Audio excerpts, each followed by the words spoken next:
मला बघून हळूच हसती ग पिल्लू, मला बघून हळूच हसती ग पिल्लू, तवा लईच गोड दिसती ग पिल्लू, तवा लईच गोड दिसती ग पिल्लू.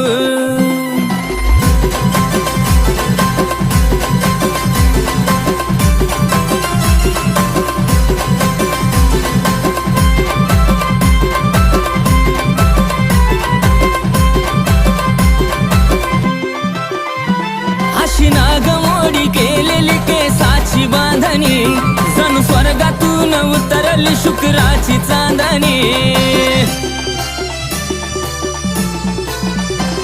अशी नागमोडी केलेली केसाची बांधणी, जणू स्वर्गातून उतरली शुक्राची चांदणी. तुझी आदा मनात बसती ग पिल्लू,